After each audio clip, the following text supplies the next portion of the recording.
السلام علیکم ورحمۃ اللہ وبرکاتہ۔ آئیے آج اس دعا کی فضیلت اور افادیت جانتے ہیں۔ یہ دعا کب، کیسے اور کہاں پڑھی جانی چاہیے؟ اس دعا کو پڑھنے کے کیا فائدے ہیں؟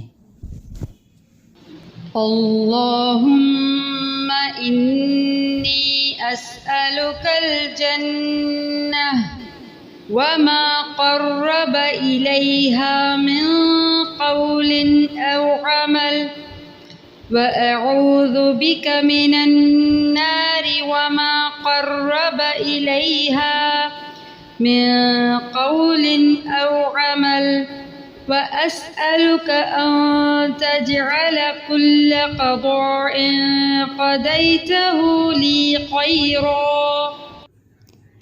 اے اللہ، میں تجھ سے سوال کرتی ہوں بات یا عمل میں سے جو چیز جنت کے قریب کر دے، اور میں تیری پناہ چاہتی ہوں آگ سے۔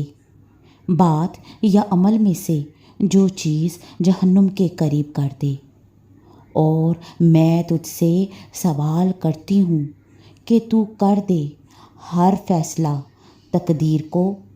تو نے اس کا فیصلہ کیا میرے لیے بھلائی کا۔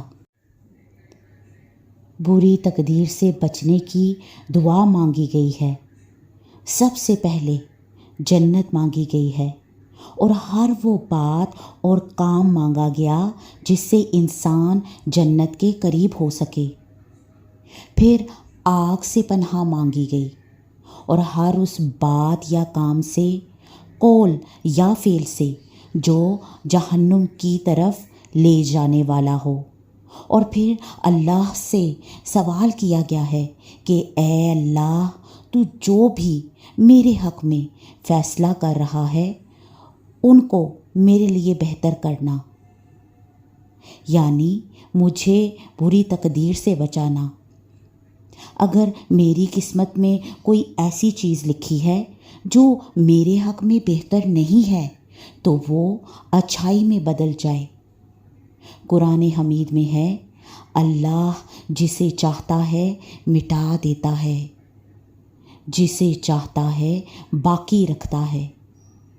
اللہ سبحانہ و تعالی ہم سب کے حق میں بہتر فیصلے کر دے، اور اللہ سبحانہ و تعالی ہمارے حق میں جو بھی فیصلہ کرے اس میں ہمارے لیے بھلائی ہی بھلائی ہو۔ انشاءاللہ رحمان آج سے ہم اس دعا کو اپنی روٹین میں شامل کریں گے۔